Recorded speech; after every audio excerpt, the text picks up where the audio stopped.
we're going to talk a little bit now about heroes, the concept of a hero. And first thing we're going to do is show a video clip of people that we often call heroes.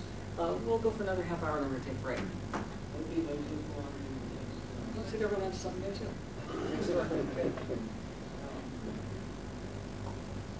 He said, "Okay, folks, I got to remember a great line." And, okay, folks. Good luck.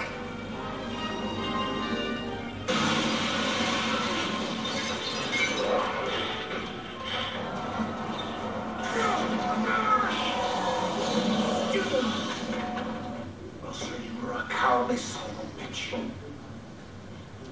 just shot an unarmed man. He should have armed himself. He's going to decorate his saloon with my friend. Talking to me? Well, I'm the only one here. Taxi! Taxi! Taxi!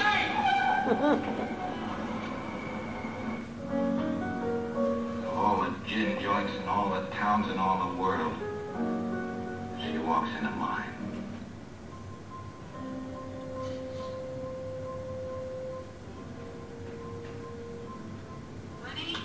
I'll give you a winter prediction. It's going to be cold. It's going to be gray. And it's going to last you the rest of your life. Raymond, why do you think you, Raymond? Yeah. Shut up! He is answering a question from a half hour ago. Suppose it's been better if I'd never been born at all. Why don't you look at yourself and write down what you say? Shit, man. I'm a natural born killer. Okay. So what do all those people have in common structurally? Darn if I know.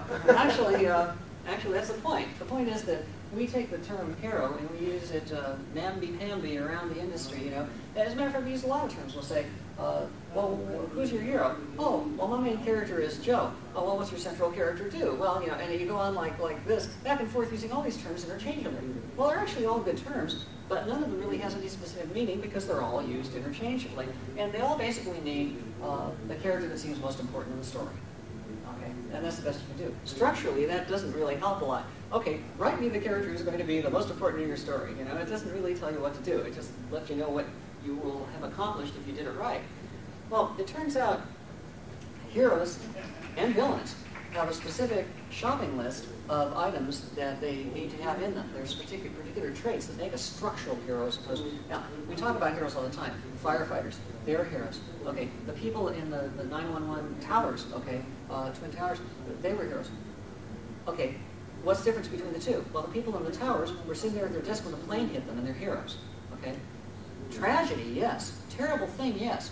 Heroes, I'm really not so sure. The people who went up into the towers to rescue as many as they could, the ones who were up there who were injured and helped others come down and didn't go down as fast as they could, those were heroes, okay?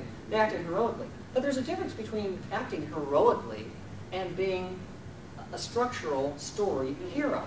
There are certain structural requirements to be a hero as opposed to just acting heroically. You can have people acting heroically who are not heroes at all in the structural sense. And you can have people who are the main character of a story who's not very heroic, like as you've seen some of them here, you know. So the terms, until we get a common language, something that we can agree on as a common vocabulary here, it's hard to talk about structure. Well, we're going to disembowel our hero. We're going to take him apart and vivisect him and put him up on the board and find the pieces that make up a hero. And we're going to do the same thing with a villain. And then we're going to try and see the pieces that don't necessarily have to go together that way. Because the hero is a very specific collection of elements, and in fact, you can take those dramatic elements and mix them and match them with other characters, some between the hero and the villain, and sometimes even with other characters who are almost incidental to the story, can get some of these traits instead. And when you do, you end up with much more interesting combinations. Now, there's nothing wrong with having a hero. A hero is just the stereotypical way of doing it, and it's functional. That's why it's been done so often. But if you take those individual elements, recognize them for what they are, then you can selectively use them where they might be better for the kind of story you want to tell.